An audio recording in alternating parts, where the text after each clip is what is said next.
Realmente, como se dice.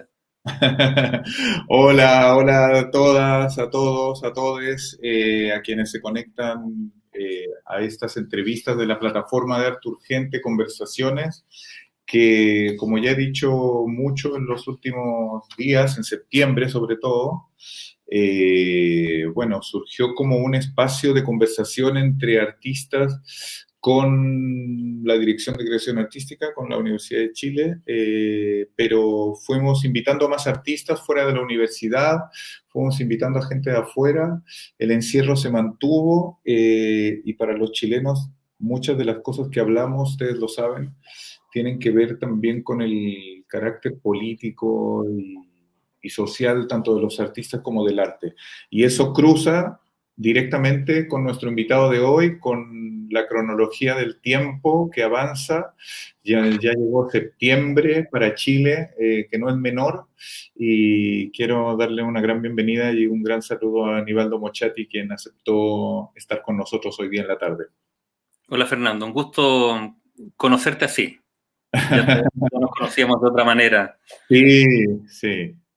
Sí, bueno, con Nivaldo ahí conversamos antes de la entrevista, nos unen amistades de otras épocas, periodistas, comunicadores, y precisamente invitamos a Nivaldo, como invitamos a Boris Besama, a Mónica González, por supuesto a nuestra vicerrectora Farideh Serán, a mujeres y hombres de medios, mujeres y hombres de las comunicaciones, que creemos que también son fundamentales para conversar sobre lo que está ocurriendo en Chile y lo que va a ocurrir. Y ese es quizás la primer tema de conversación, Nivaldo, que me surge siempre o muchas veces cuando hablo con gente de las comunicaciones. Pareciera que hay un ánimo latente de que se va a quitar la pausa del estallido social en Chile, que hay un resurgimiento de un algo, ¿no? Y eso estuvo en las conversaciones de mucha gente en cautiverio, ¿no? Y sin embargo, también estamos viviendo una pandemia como nunca la vivió la humanidad, con unos efectos de todos tipos, personales, humanos, filosóficos, por supuesto, globales. Eh, ¿Cómo sientes tú que está el ambiente en Chile a un 14 de septiembre para lo que se viene, que no es poco, principalmente con el aniversario del estallido social en un mes más y por supuesto con el plebiscito? A ver, yo creo que es indiscutible que hay mucha energía acumulada. Chile es Mm, un país telúrico y tenemos energía acumulada. El punto es cómo esta energía se va a liberar. Eh, claro. y ahí yo creo que es bien difícil hacer apuestas. A mí, yo de lo que he aprendido del periodismo es que hacer conjeturas es hacerse una trampa, es muy difícil. Yo sí siento que hay, a ver, hay energía acumulada. Yo creo que hay una fractura generacional muy fuerte también, y eso pasa por una especie de revisión crítica respecto a los 30 años de la posdemocracia, ¿no es cierto? Que yo creo que ha estado muy latente. Eh, pero también lo que hay es mucha incertidumbre respecto a lo que viene. O sea, la incertidumbre que puso la pandemia, que es brutal, ¿no es cierto? Yo creo que Chile la tenía desde antes, en el sentido de decir, bueno, ¿qué vamos a escoger? Y el que vamos a escoger pasa por la salida plebiscitaria, que yo creo que es algo muy relevante. La constitución del 80, que uno podría decir es la constitución del lago del 2005. Bueno, esa constitución se había convertido en un símbolo de una especie de barraje, ¿no? De barrera que taponeaba todo. Eh, y probablemente, ahora, yo tengo miedo respecto a las frustraciones que pueda provocar una nueva constitución también, eso es cierto. Y porque somos un país de emociones muy oscilantes, ¿ah? Y así hemos sido siempre, ¿no? De eufórico y depresivo, y después la euforia y la depresión. Eh, de todas maneras, yo creo que el proceso constitucional sí pueden causar cierta energía, eh, pero lo que evidenció el estallido social y todo lo que ha venido después, y lo que venía de antes también, es una especie de desacople muy fuerte de una especie de como de tren de la historia reciente de Chile que está solidificado por el consenso político, eh, el acuerdo con un sistema económico del cual profitaba tanto el mundo político como el mundo empresarial. Ojo, yo hablo como periodista, pero yo también soy empresario. Fíjate que o sea, la radio en la que trabajo es una empresa familiar, o sea, también yo tengo, no le hago el quite a eso.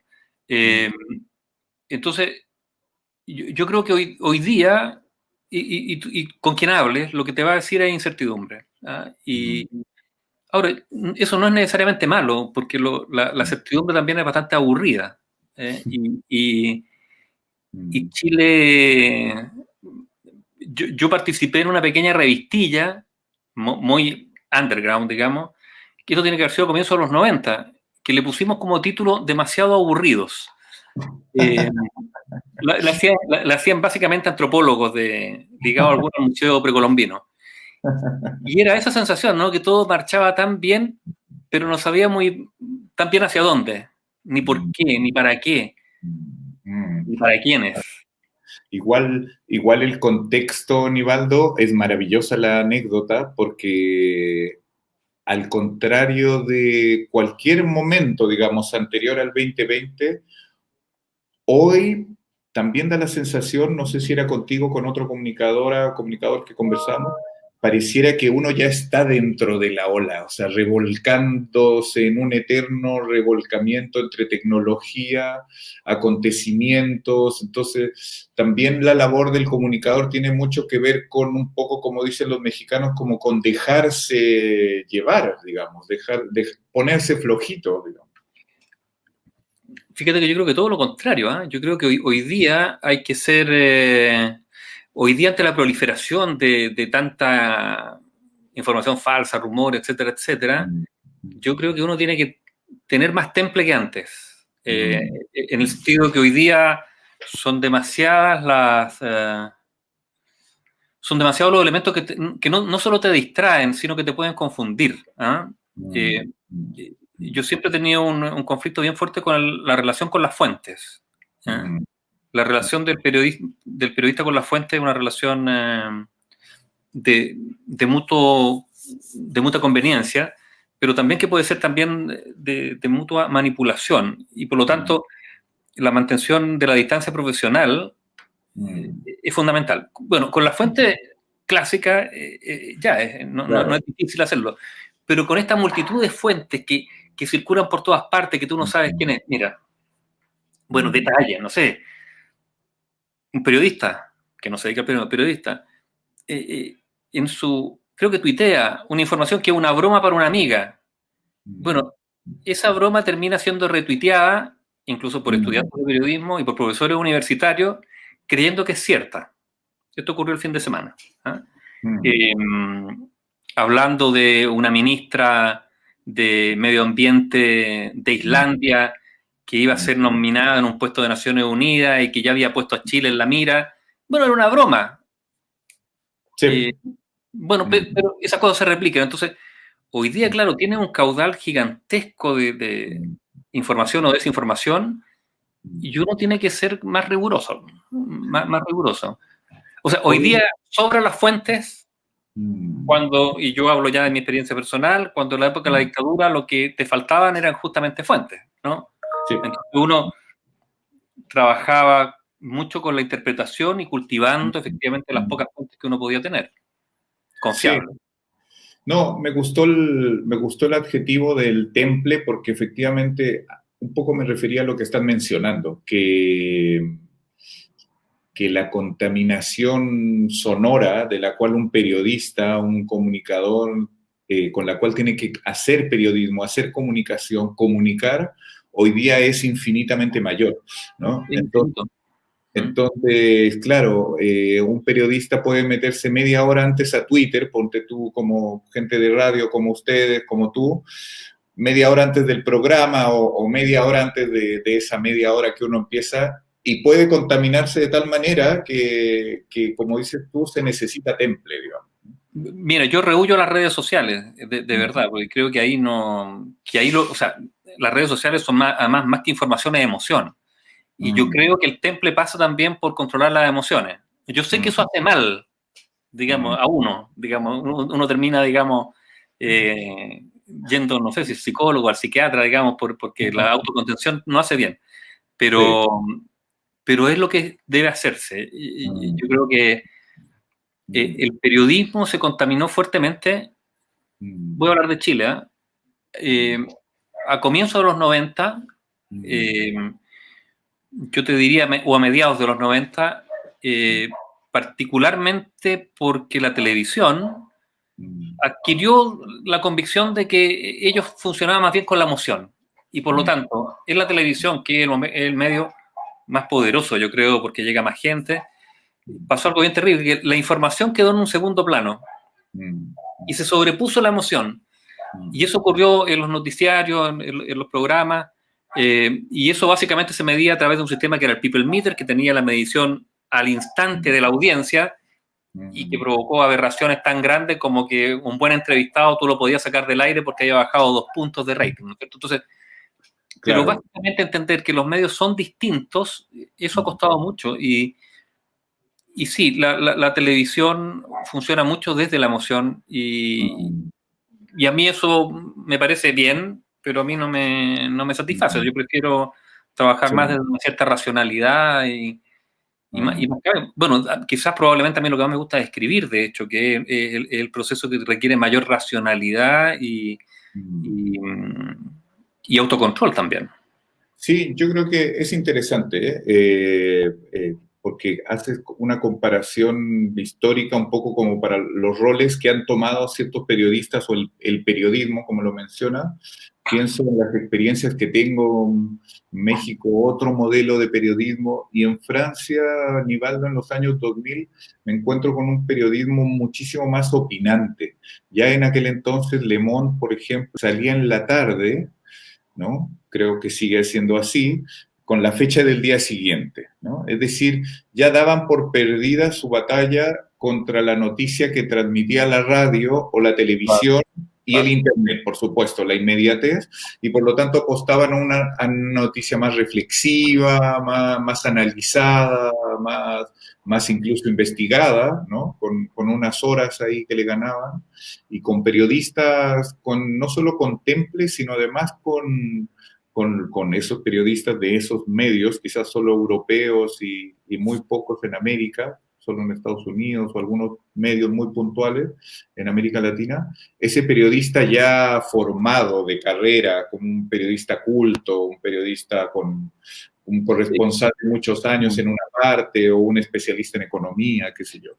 Eso es poco, porque en realidad lo que ocurre con la mayoría de los periodistas es que, claro, después de hacer determinada carrera, por razones de ingreso, te privatizas, te conviertes en asesor y esas cosas. Yo quedé muy sorprendido, por ejemplo, vino Chirac, ya no me acuerdo cuándo era presidente, y yo tuve la posibilidad de estar en un encuentro que él tuvo con la comunidad francesa en Chile, y yo me fui a una mesa, era en el Colegio de la Alianza Francesa, me fui al patio, y había una mesa donde estaban los periodistas que cubrían la gira. Yo hablo francés, afortunadamente, así que fui a hablar con ellos, y quedé sorprendido porque eran todas personas mayores, pero muy mayores. O sea, para cubrir el Palacio del Elíseo tienes que tener un bagaje. Claro, Y resulta claro. que en Chile es todo lo contrario, es mucha gente sin experiencia. No quiero desmerecerlos, pero yo creo que hay una densidad cultural y sobre todo de experiencia política que sirve para esas cosas, para plantarse frente a la autoridad, por ejemplo. Para plantarse frente a la autoridad. Y cuando digo la autoridad, no es el presidente, son todas las autoridades, digamos. Eh, y yo siempre he tenido una opinión del periodismo que sigo compartiendo. Yo creo que el periodismo es efectivamente un ejercicio de antipoder, que tiene que mantener distancia con el poder, pero cuando yo digo eso lo digo respecto a todos los poderes. No me refiero solo al mundo político, al mundo empresarial, me refiero también, no sé, al mundo de la ONG, al mundo sindical, al mundo de las nuevas tendencias. O sea, Claro. eh, y eso te conduce a tener que establecer ciertas distancias y ciertas soledades. Yo soy bien crítico respecto a mi mundo profesional. Creo que hay incompatibilidades que el periodismo le saca en cara a muchos otros oficios, pero no respecto a sí mismo.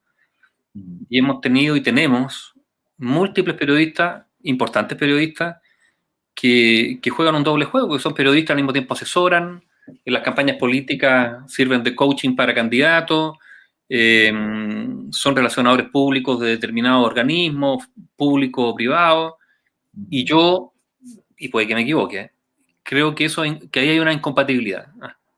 Y en ese sentido he tenido la fortuna de poder hacerlo también. Ojo, que también hay que tener suerte. Yo he tenido la fortuna de poder hacerlo porque siempre tuve pega y porque de todos los lugares donde me fui, porque de todos los lugares en realidad me he ido, siempre tuve un lugar donde podía llegar.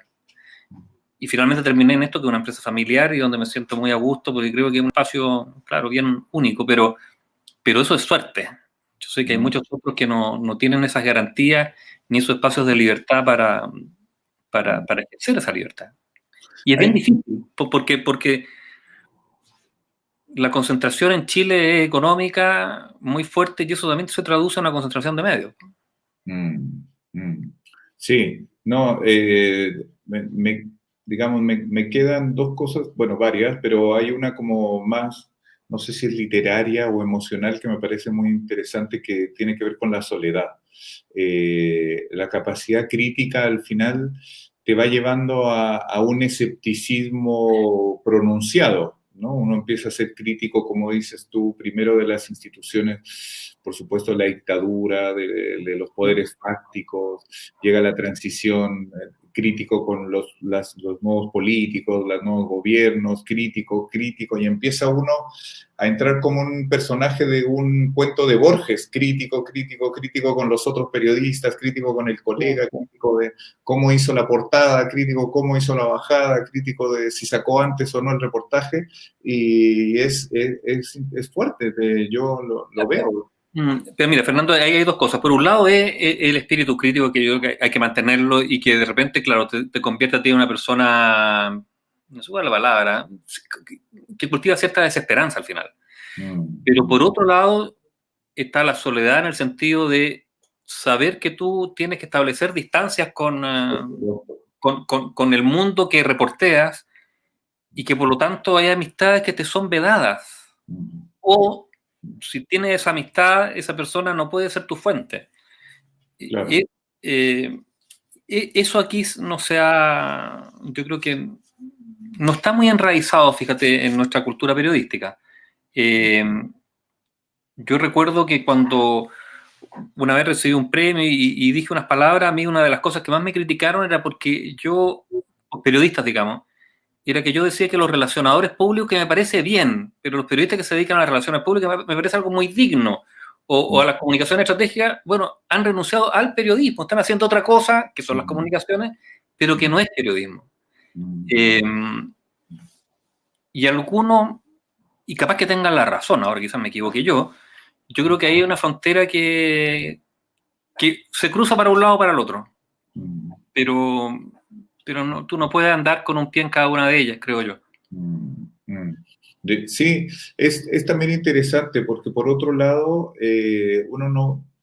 esa capacidad crítica no solo del periodista, yo creo que hay algo muy conosureño de ser muy autocrítico, muy crítico, muy como el viejito italiano amargado, el chileno, el argentino, el uruguayo, hay algo ahí, ¿no? Pues. No, yo soy penquista. Sí. Identitario. Sí, pero por otro lado, también hay un poco como esa,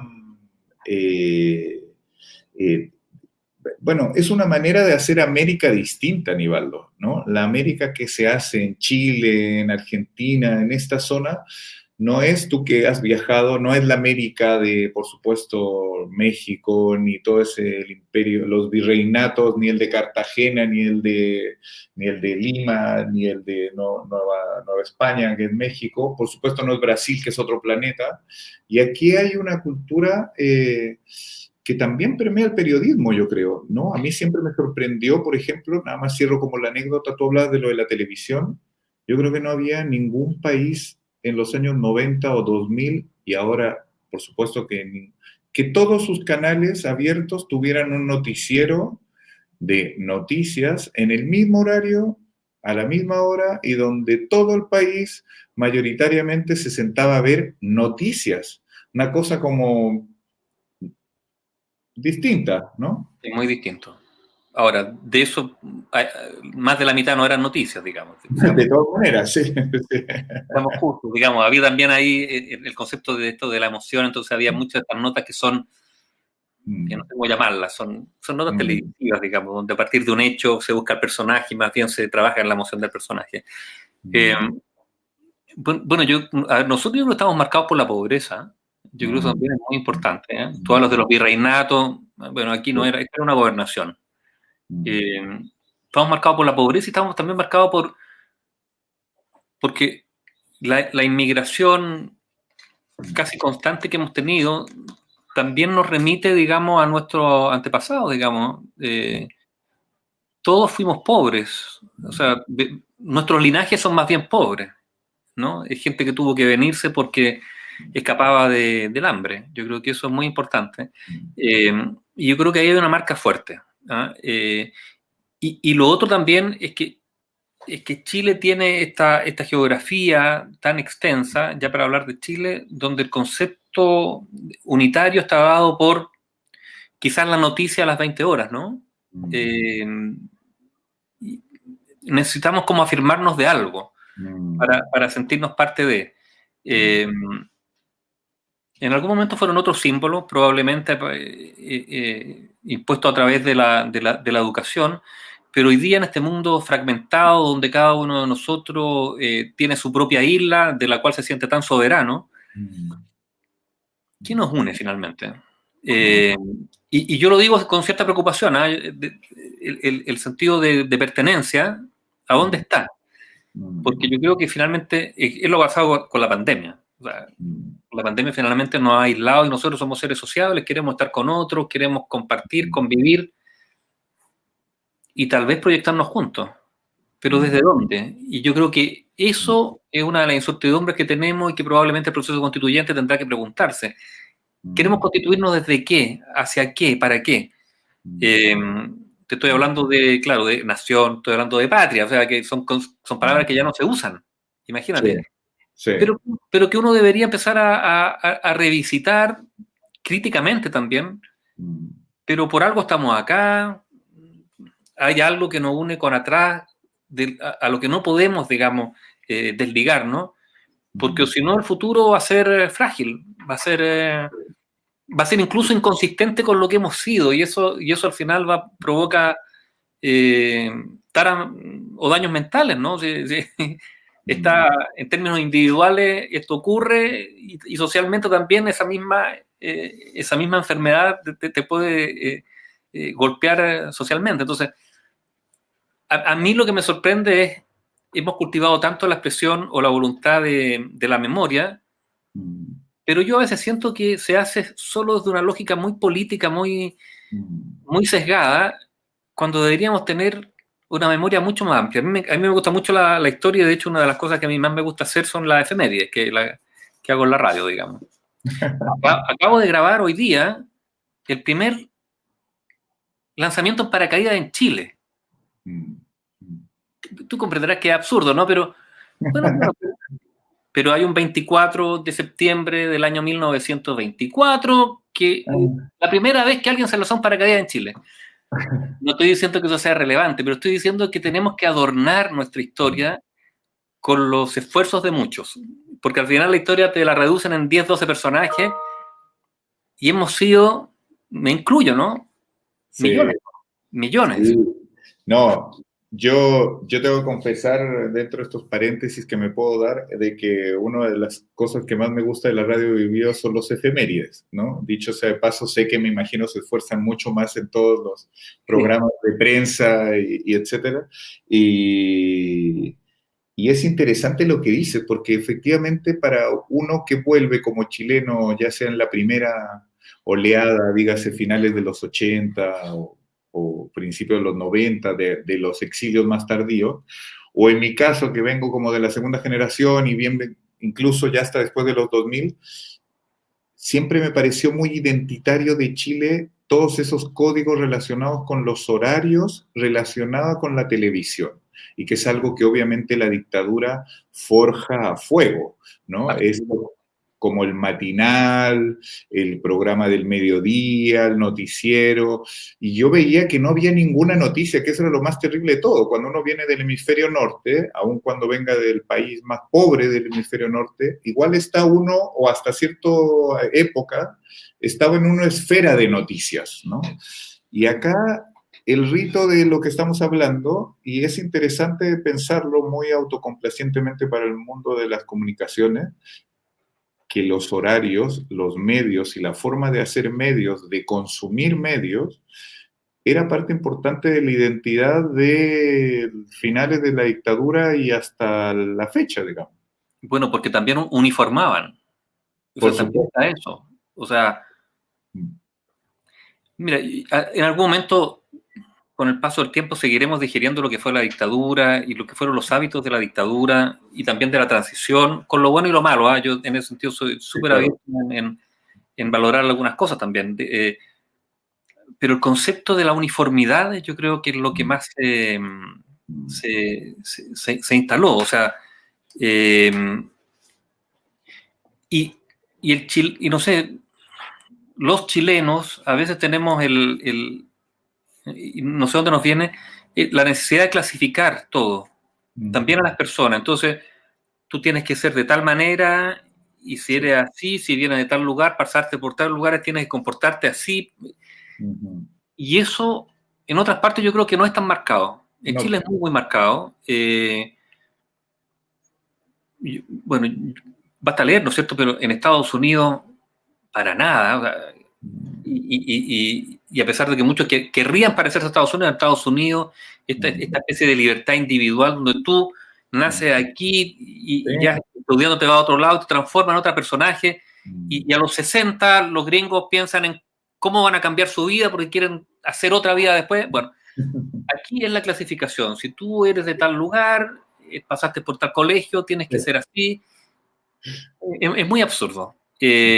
¿Y sabes por qué es absurdo? Porque además nuestros orígenes son muy diversos, por la migración, por lo que hemos sido. Entonces, pero hay una especie de voluntad de clasificarlo todo. Yo creo que eso es bien militar, ¿eh? Y esto es predictadura incluso. Yo diría que esto incluso es predictadura. Claro, yo tengo recuerdos así increíbles, ¿no? Yo afortunadamente mis padres eran bien distintos a la norma, digamos, pero no sé, que efectivamente las mujeres no trabajaban, que los hombres no llevaban paquetes en la calle, y si caminaban en la calle no podían andar con un paquete porque eso era mal visto. O sea, puras tonteras así que... Claro, claro, por Pero que supuesto. igual quedan, ¿te fijas? Eh, sí, hay algo que ha quedado atrás de lo que nos hemos desembarazado, pero hay otras cosas que están quedado atrás que también deberíamos seguramente recuperar. Ni más que sea para dibujar la pared del fondo, que no quede blanca, digamos, y que tenga un dibujo, digamos, de lo que hemos sido, de lo que fuimos, de a quienes les debemos también cosas que es importante. Es muy interesante porque veníamos de pensar sobre la capacidad crítica del periodismo, pero yo retomo también lo que dices lo hemos hablado mucho, lo dijeron muchos artistas, ¿no? Guillermo Calderón, bueno, hablé con mucha gente, hemos hablado con mucha gente en la plataforma, la memoria inmediata, la memoria ahora del 18 de octubre, ¿no? Porque así como hay toda una expectativa respecto a qué va a pasar con la segunda parte, el segundo tiempo de ese movimiento, también no hay que dejar pasar todo lo que ya se ha dicho mucho de generar una comisión de verdad y justicia o algo similar por las terribles violaciones a derechos humanos que ocurrieron, etcétera, etcétera. Y la memoria, como dices tú, de ese tiempo un poco como Goodbye Lenin, ¿no? De relegitimar o ver los 70s y los 80 como el pasado que tuvimos, ¿no? Para los chilenos que estaban en Chile particularmente, fuera como fuera, ¿no? Y, por supuesto, la de la transición, ¿no? Y en ese sentido, yo creo, y me tomo tus palabras, que un concepto clave es la pobreza, es asumir la pobreza. Chile ha sido, dentro de nuestros grandes problemas, es los negadores que somos, ¿no? Sí. Negadores del... Entonces, alguien decía por ahí, creo que fue Octavio Gana, uno de los creadores del Delight Lab, ¿no? Que decía, olvidamos a nuestros abuelos, olvidamos el piso de tierra que tenía Chile, digamos, olvidamos la pobreza en la que crecimos en los 80 en dictadura, ¿no? Y cuando llega el modelo, muy rápidamente adscribimos a esta como oportunidad que ya sabemos todos, era no solo en Chile, sino en el mundo, de escapar, ¿no? A través del crédito, de escapar a través del arribismo, etcétera, ¿no? Pero sobre todo el consumo, o sea, hay elementos fundamentales. El acceso al consumo fue simplemente brutal. A ver, te lo pongo como un ejemplo, ni más ni menos que con la ropa usada. O sea, la capacidad de vestirse a bajo costo con la ropa usada, cuando se empezaron a importar estos millones de fardos, ¿no es cierto? Sí. Es uno. Y lo otro del acceso a un consumo que antes no existía, ¿no? O sea, ¿cuándo fue? Claudio Rego, cuando fue intendente de Santiago, cuando había una crisis por el smog, Sí. dijo que una de las causas eran los asados que se hacían el fin de semana porque jugaba la selección chilena para la clasificatoria al Mundial. ¿Alguien hubiese imaginado 10 años antes que los asados que se hacían un fin de semana provocaban? Bueno, hubo un acceso al consumo, efectivamente a través del endeudamiento, del crédito, y eso también es muy atosigante. O sea, yo creo que también eso te atrapa. El consumo consume, digamos, en el sentido de, claro, es un espacio de libertad, pero también un espacio de opresión y de encarcelamiento brutal.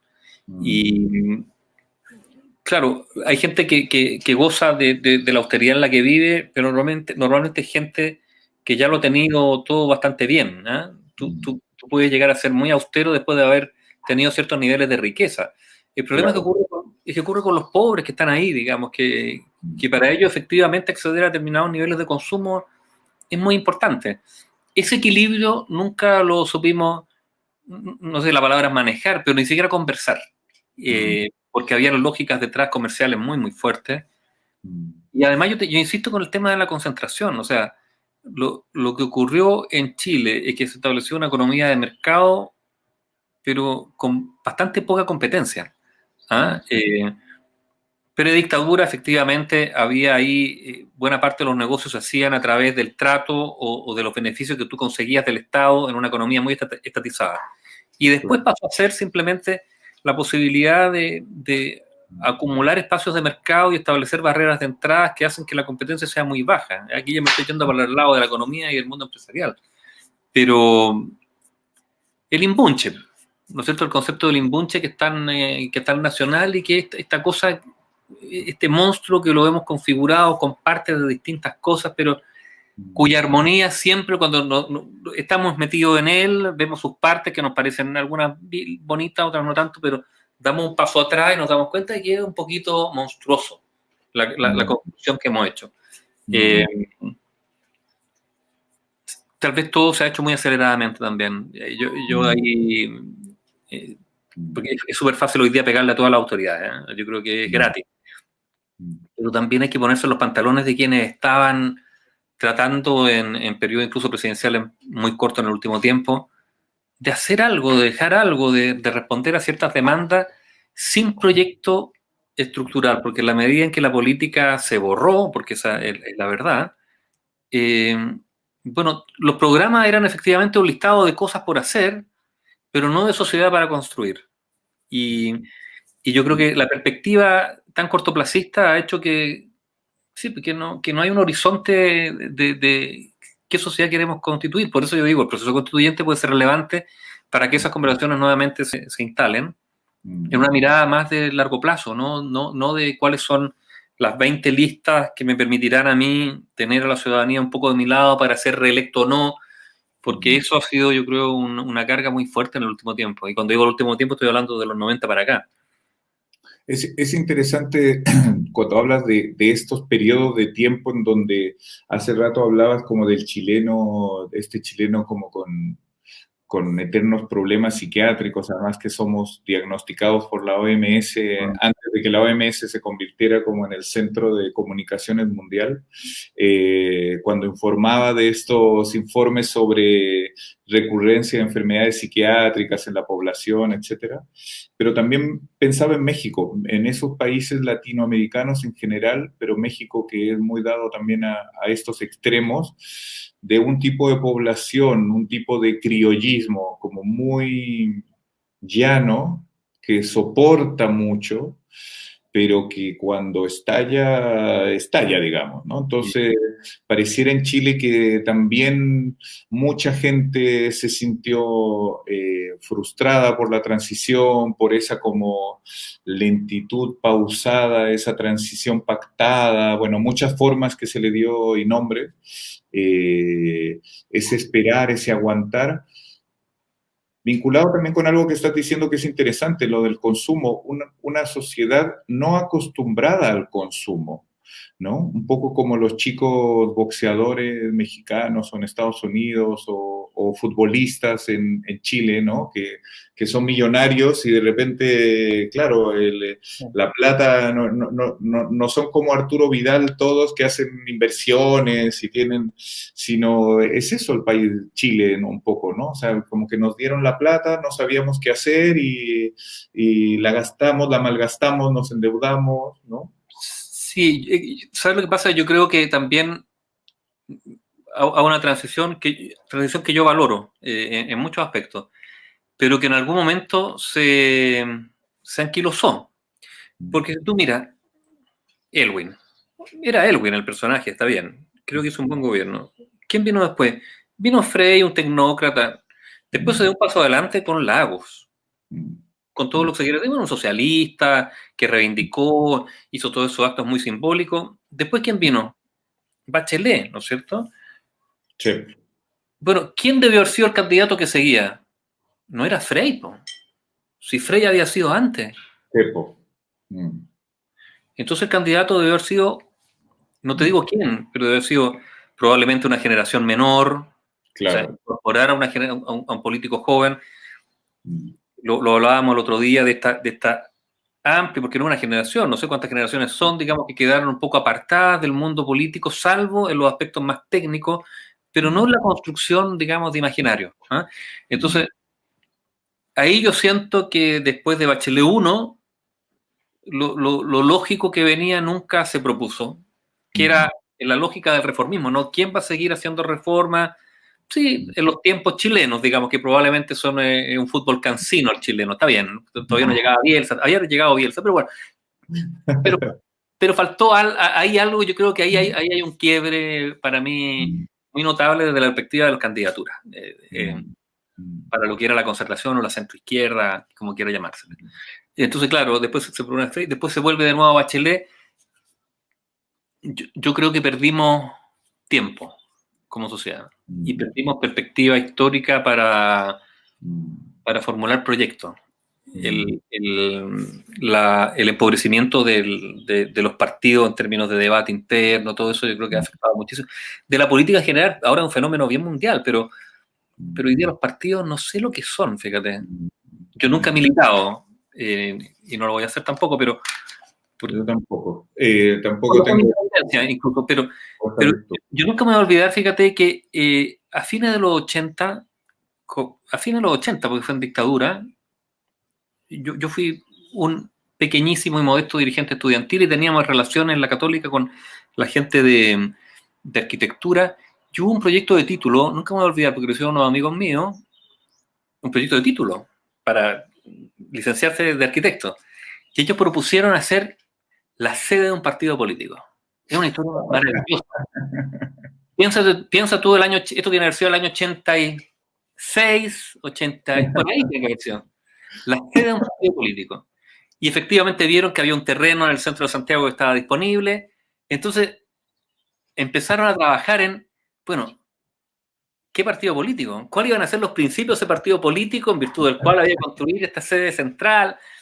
Bueno, fue muy interesante porque generó muchísima polémica, porque entraban directamente en la arena política al definir los principios del partido, cuando ellos tenían que diseñar Y era muy bonito porque eh, tengo pocos recuerdos, pero era efectivamente un partido que estaba en el centro, la sede, y donde entre la vereda y el hall no había separación. Tú no sabías en qué momento estaba en la vereda o ya en la sede. ¿Eh? Un partido ciudadano. Maravilloso. Bueno, esa idea Mm, mm, se perdió, digamos. Una idea sí, muy entera. Yo creo mm, que los 80 fueron unos tiempos bien atroces, digamos, ¿no? mm, Pero había una energía ahí que era, claro, la lucha contra la dictadura, pero también en esa lucha contra la dictadura había un sueño que se quería hacer y que después en los 90 dice ya, estamos, llegamos, tranquilos, ¿no? O sea, mm, mm, mm. ay, Es, pero el plebiscito del 88, el mm, plebiscito del 88, que fue una gesta épica, yo era el redactor político de la revista APSI en esa época, entonces imagínate esos días trabajando, ya. Me fui a dar una vuelta por ahí, por la Alameda cerrada, ríos de gente caminando convencidos que se acababa la dictadura. Inmediatamente aparecieron los políticos, ya, momento, tranquilos, ahora nosotros nos hacemos cargo, gracias por haber participado, quédense tranquilamente a sus casas, que ahora vamos, eso que mm, también es muy chileno, ¿eh? No te digo que sea solo ese momento, es muy mm, chileno decir, bueno, volvamos al orden, ¿eh? mm, Ya dimos el paso y nos sigamos para adelante porque nos podemos mm. desbarrancar. Mm. Bueno, hay dos cosas muy interesantes de lo que mencionas. Por un lado, el momento político de Bachelet uno. Si uno hace una lectura muy de un feminismo o de uno de los tantos feminismos y uno recuerda esos tiempos, Bachelet se niega a ocupar ese rol como del patrón, ahora que uno usa esos conceptos por las series, ¿no? Del patrón en la política, que finalmente, mal o bien, lo tiene que tener o ocupar el presidente latinoamericano de turno. O sea, y en los mexicanos quizás era el caso más extremo, pero no cantamos mal las rancheras ni en Brasil, ni en Chile, ni en ninguna parte, digamos, ¿no? Y ella no, digamos, con gestos, solo nombrando ministras, ministros, jóvenes, qué sé yo, trata de hacer ese cambio generacional, igual que con Bachelet 2, pero eso ya es otra historia. Pero, Eh, Fernando, también trató de hacerlo Lagos. Cuando mm, Lagos llega al gobierno, él nombra a intendentes muy jóvenes, por ejemplo. sí, ¿Ah? mm, Y eso le dura, yo creo que menos de un año, sí, porque los cabrones de la política le dijeron en algún momento, saque a sí, tal, si quiere que vote así y ponga o sea, no sí, desarme esta lógica que tenemos donde yo si soy senador, voy sí, a definir quiénes van a ser los seremi y el intendente va a ser mi brazo derecho y cosas sí. así, ¿no? Eh, Es que sí, ahí hay o sea, tú y yo que conocemos bien, porque además es un tema no recurrente, diría, pero se ha mencionado alguna vez, ese factor de esa generación que pierde el poder, ¿no? Con el golpe, muy joven, ¿no? Si uno ve, bueno, uno ya lo sabe, digamos, ¿no? La edad de los ministros y la gente con responsabilidad política desde Frei Montalva, o gente joven de la DC con Frei Montalva, hasta la Unidad Popular, por supuesto, y que recupera ese lugar perdido, arrebatado, ¿no? Con la transición, y que después no sabe soltar ese poder junto con otra generación, de la cual obviamente tú y yo conocemos perfectamente e integramos, más o bien, mal o bien, más grande unos que otros, eh, que crece uno en el miedo, que aprende políticamente que tiene que someterse, ¿no? Ya sea por las malas o ya sea por el proyecto común, y en ese ejercicio de sometimiento no logramos, lo dice mucha gente, Navarrete, matar al padre, digamos, matar a esa generación, y entonces se da todo un grupo que lamentablemente algunos piensan, por ejemplo, que es la G40 o en otros partidos también, que reproducen los malos códigos de esa generación en vez de suplantarla, digamos. Y bueno, ahí tenemos una mm, anomalía latinoamericana, nada más cierro con esto, o sea, los presidentes desde México al sur, casi todos los países, son más jóvenes, son de otras generaciones y no siguen esta secuela terrible que seguimos teniendo hasta Piñera, digamos. Bueno, lo que pasó con esa generación, que es mi generación, es que también muchos de ellos sí participaron en lo público un tiempo y finalmente, muy decepcionados, Mm, se fueron al mundo privado. Decepcionados porque no había espacio, decepcionados porque probablemente eran mucho más osados respecto a lo que creían que había que hacer y se encontraban con esta barrera claro. infranqueable que les decían, no, no, cuidado, cuidado. Yo creo que hay algo de eso. Pero también es que hay toda una generación que yo no tengo formación política. O sea, mi Mm, formación política es haber sido opositor a Pinochet, pero eso mm, es lo básico, ¿no? sí, Eh, claro, era eso. No había una gran formación política, estoy hablando en términos promedio. claro. Y después termina la dictadura y ¿qué es la política? Mm, Si en realidad cuando la política había sido durante buena parte, no sé si 10 años, pero ya, en mi caso 8 años, 10 años en realidad, desde que entré a la universidad, el 80. Habían sido 10 años de oponerse, de estar en el rincón y ver cómo lograbas ganar un centro de alumnos y tener las complicidades que eran básicamente afectivas con tus compinchas, ¿no es cierto? Ya, se acaba eso y ahora hay que entrar a jugar a una cancha que es la del Congreso, la de los ministerios. mm, No, eran planos muy, muy distintos también. Habían sí, algunos que efectivamente dieron el salto y algunos lo hicieron bien, pero mm, muchos de ellos que dieron ese salto cayeron rápidamente, se decepcionaron, no sé si esperaban que hubiese algún tipo de épica o mm, simplemente creían que las cosas se iban a poder hacer de manera más fácil. O sea, es redundante decirlo, pero claro, habían senadores designados, había un Congreso donde las cosas se aprobaban casi de manera imposible. mm, Eh, y yo creo que esa generación que recuperó el poder, la generación que tuvo el poder antes de la dictadura, es una generación que también, bueno, con justificada razón, actuó con mucho miedo. sí.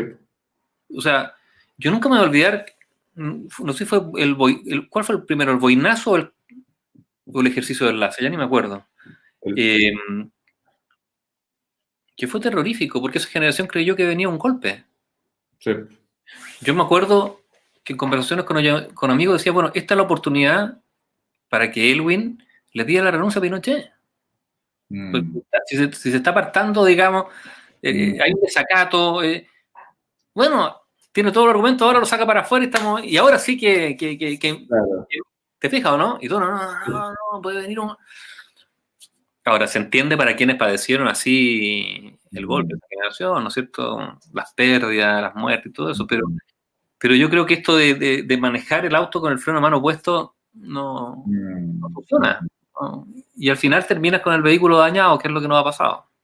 Es siempre también un tema complicado verlo a nivel de generaciones, por como tú también lo planteas en otros términos que no son solo generacionales. Eh, en términos políticos, por ejemplo, es muy interesante. El otro día lo discutía con un grupo de conocidos que fuimos al Estadio Nacional en la tarde, ahí jugaron mis hijos un rato. Es increíble cómo la izquierda, por ejemplo, nunca priorizó como proyecto político tener los ministerios de educación, por ejemplo, ¿no? No, no eran peleados, digamos, ahí dentro del tener a alguien en la moneda, tener a alguien en el MOB, tener a alguien...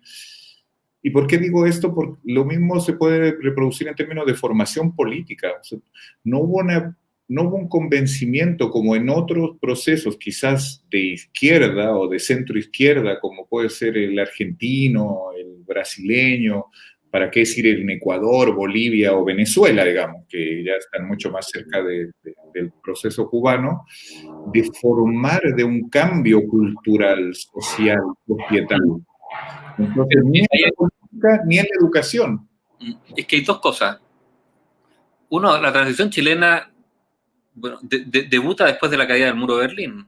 O sea, Mm, también estaba la explicitación, digamos, de una izquierda que lo había hecho mal, mm, que había tenido estas derivas dictatoriales, digamos. Yo en ese sentido, yo creo que Europa del Este era una dictadura, pero además lo que ocurrió con la transición, acuérdate tú que buena parte de la configuración de la concertación se hizo a partir del reconocimiento de culpas.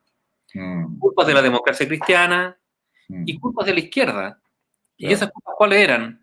Bueno, que el proyecto de la Unidad Popular era excluyente, que al interior de la Unidad Popular efectivamente había sectores que no creían en la democracia, que el Partido Socialista finalmente terminó dándole la espalda a su propio presidente. Bueno, entonces también está eso, o sea, más allá de Allende, un juicio respecto al gobierno de la Unidad Popular que era un juicio negativo. Sí. Inflación del 400%, todas esas cosas. Más allá de la oposición, digamos, una incapacidad de hacer bien las cosas. O sea, se hizo un gobierno que cayó, entre otras cosas, por alguna de sus falencias. Entonces yo creo que también la transición se arma desde esta especie como de autocrítica de todos los sectores. La democracia cristiana, sí, nosotros fuimos, sí, creímos que el golpe, que era el golpe y que no una dictadura, digamos, que iba a haber un golpe, que iban a haber elecciones y que no iba a haber dictadura. No, no, los golpes en general llevan a dictaduras, no a elecciones. Y de ahí vino la renovación del Partido Socialista. Bueno, y yo creo que ese proceso de autocrítica fue lo que dejó en buena medida al Partido Comunista fuera al comienzo durante tanto tiempo. Entonces también había una carga política de la culpa en los sectores, digamos, no de derecha. La culpa, literalmente, de lo que se hizo mal, las responsabilidades que tuvimos, bla, bla, bla, bla. Y también fíjate que no sé si eso fue tan malo, porque finalmente hubo un momento ahí de un sinceramiento que permitió que gente se mirara cara a cara después de haberse reputeado, ¿no? Durante años. Y yo creo que ahí el exilio jugó un rol. O sea, si tú miras, son nombres olvidados, digamos, pero Ampuero fue el primero que en el Partido Socialista, que tenía un partido chico, la USOPO, digamos, en la época de la Unión Popular, Unión Socialista Popular, fue el que partió en Italia con la idea de revisemos qué fue lo que hicimos, cómo hay que hacerlo. Bueno, y yo creo que fue una contribución también de ese exilio, ¿no? Que llegó aquí y que se expresó en el bloque socialista y todas esas cosas, pero a mí yo creo que no es bueno tampoco renegar de todo lo que pasó. Ahí, en ese sentido, hay que ser justos con que algunos pudieron hacer lo que les cabía. Sí, yo soy de la opinión de que hubo mucho temor y que faltó osadía, que se pudo haber hecho más, es cierto, pero bueno, yo no estaba en esos pantalones. Y por lo tanto es súper fácil y a veces injusto así esta crítica desde fuera o lejos. Yo creo que, bueno, concuerdo contigo, quizás también mientras tú pensabas cuesta mucho como pensar en figuras del exilio en términos políticos, pero sí en términos societales, humanos, ¿no? De todos esos exiliados, exiliadas que como la ola de inmigrantes ahora vienen un poco a desencartucharnos, como ese cartucho al cual nos metemos, como tú muy bien dices, casi como cultural e identitariamente los chilenos, como a imbunchizarnos, ¿no? Y llega el haitiano, llega la venezolana, llega el exiliado, ¿no? A tratar de chasconearnos un poco, y me gusta un poco esa figura del chileno, de esa gobernatura, ¿no? O de esa gobernación, un poco también unas chilenas y chilenos con una historia colonial y también de independencia muy particular, ¿no? Con una relación con los desastres naturales como no la hay en casi ningún país de América Latina, y por lo tanto con la precariedad, con la alarma, con el abandono y también con el pragmatismo a veces, ¿no? Con una cosa como muy, muy medio brutal, medio bestial, ¿no?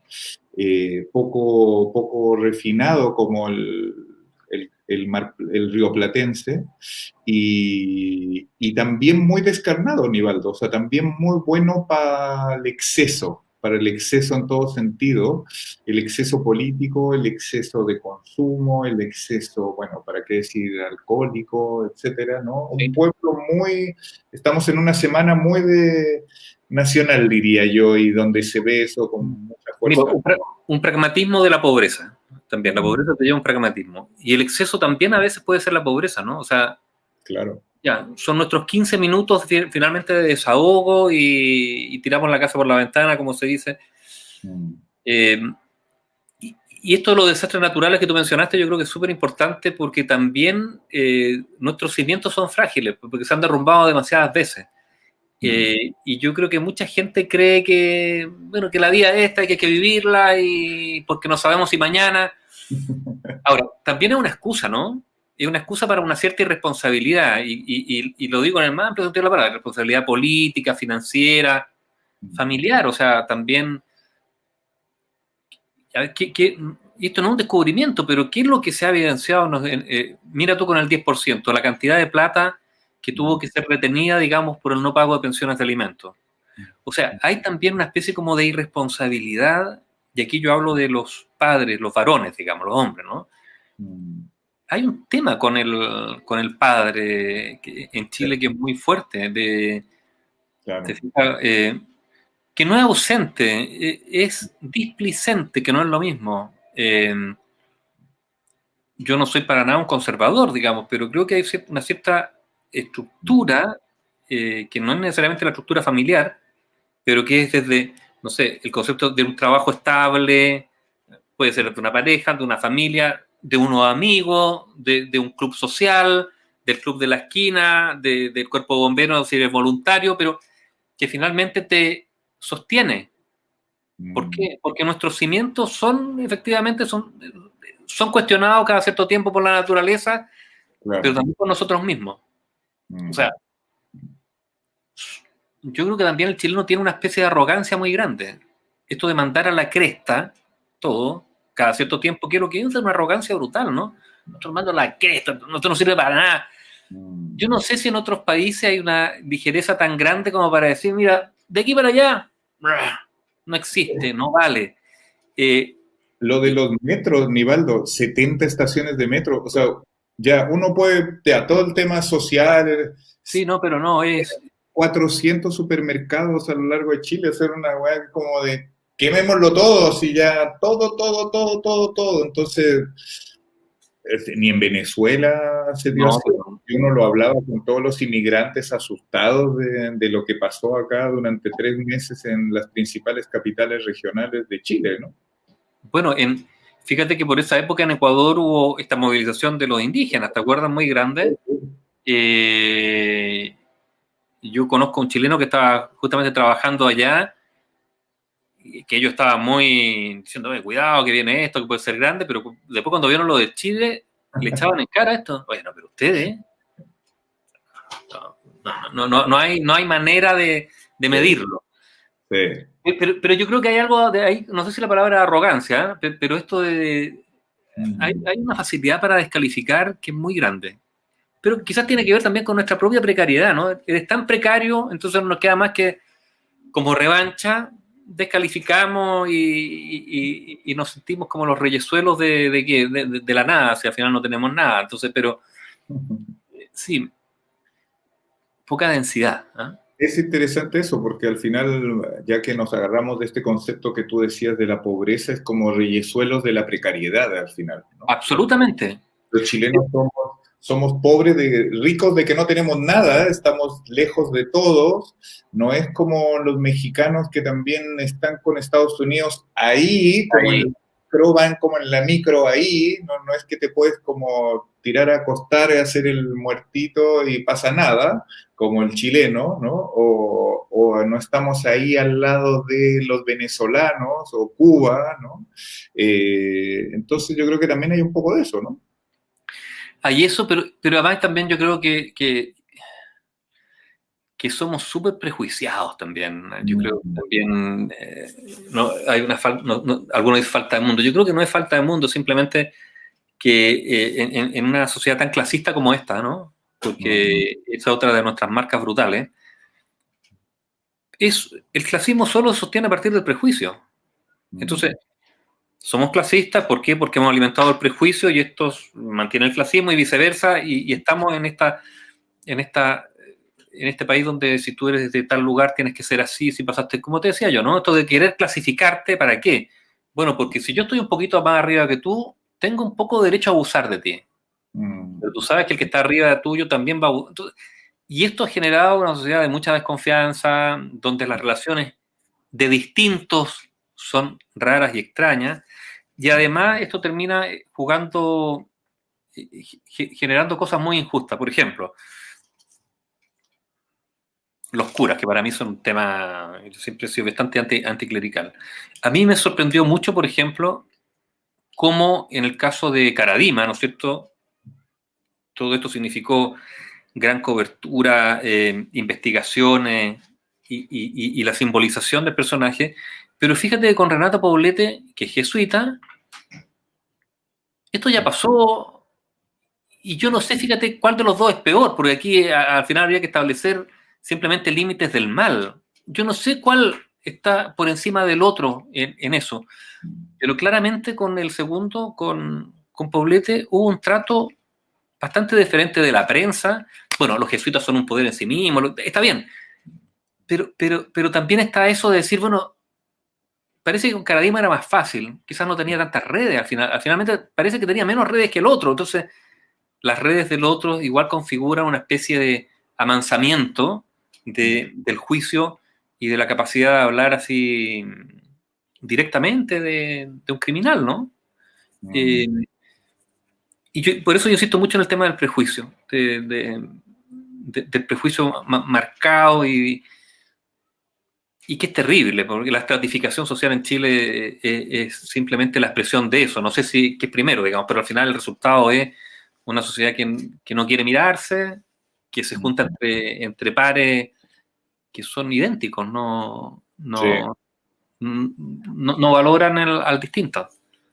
Yo también, cuando, digamos, comparto plenamente tu análisis, y que surgía muchas veces de algunos matices o temas similares sobre nuestra identidad o sobre nuestro pasar social.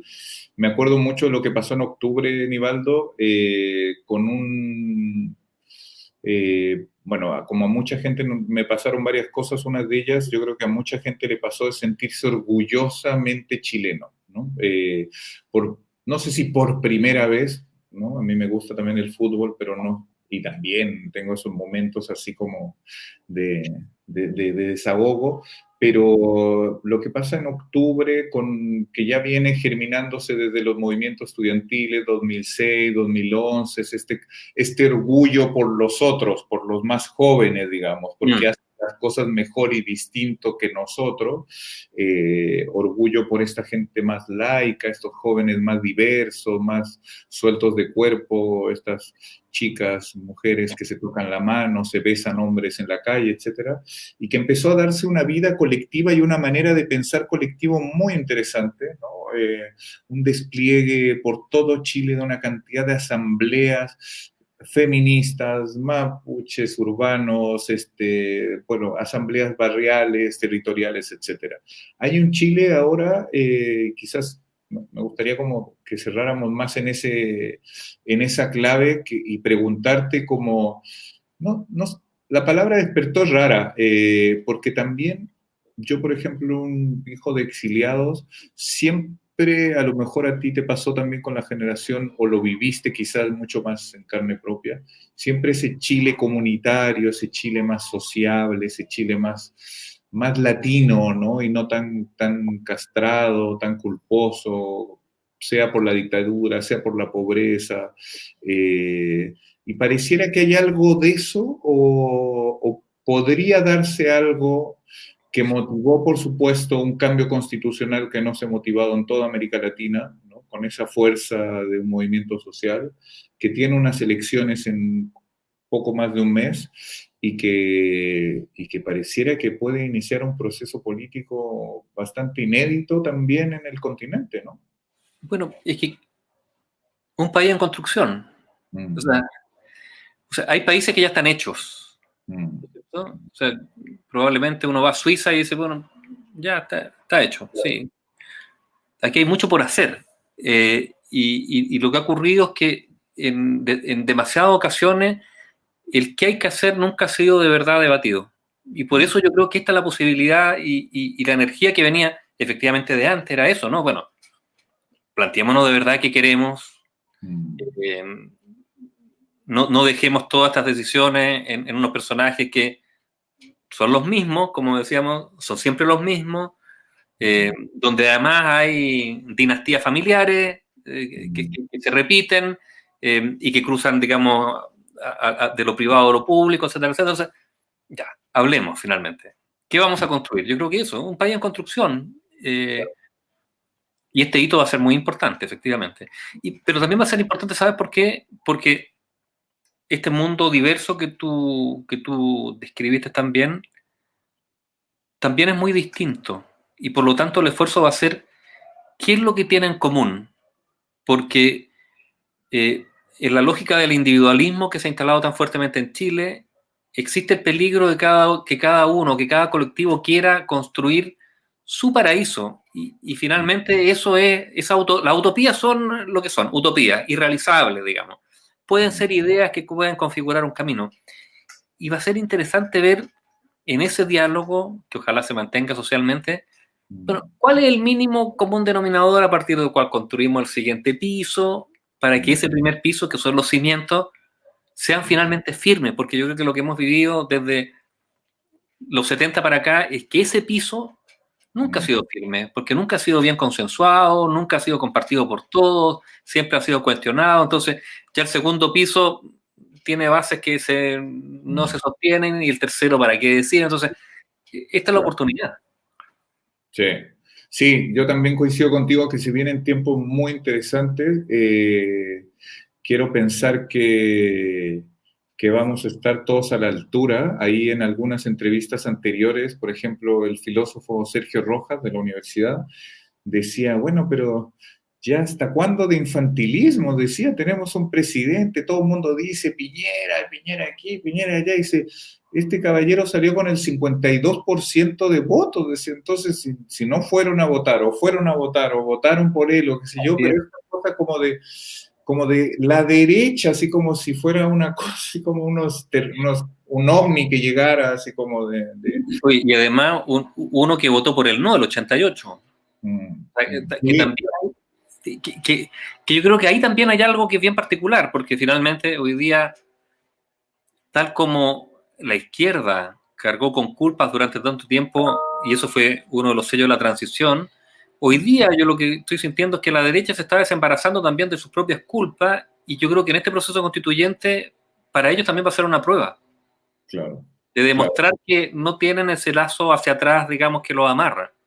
La transición en gran medida fue así, porque buena parte de la izquierda quiso desembarazarse de algunos de los pecados, digamos, de la UP, ¿no es cierto? Esta mirada tan excluyente, ideologizada, y de amigos y enemigos. Bueno, a la derecha le tocará también hacer lo mismo y probablemente el proceso constituyente sea para ellos eso, una prueba.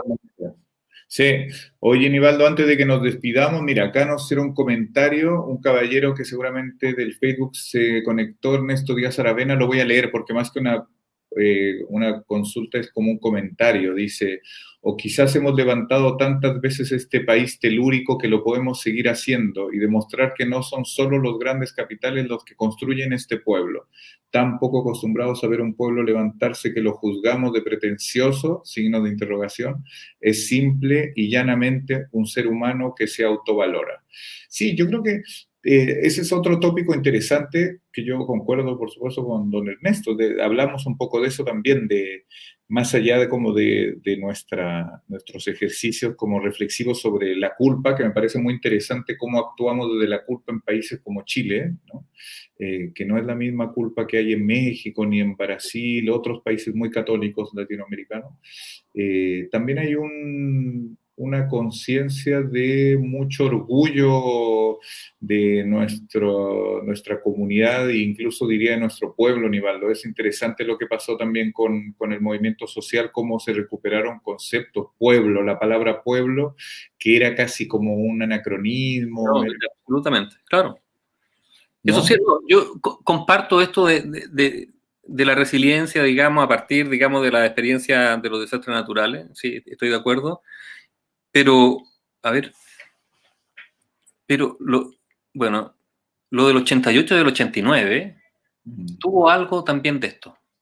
O sea, es inédito en el sentido que es distinto, pero no es la primera vez, digamos, de que el pueblo, la ciudadanía, por el nombre que quiera, quiere sacar la voz.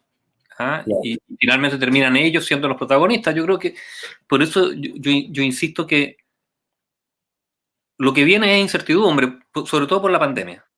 Pero la incertidumbre uno puede empezar a construir mínima certeza. Muy mínima, ¿eh? Tampoco hay que pedir tanto, pero sí lo mínimo para poder efectivamente mirarnos a la cara, que es lo que nos ha faltado. Claro, claro. Oiga, querido, bueno, pues muchísimas gracias por Gracias. conectarte con nosotros hoy día desde tu hogar, yo también estoy en el mío y agradecer mucho a todas las personas que se conectan, se conectaron.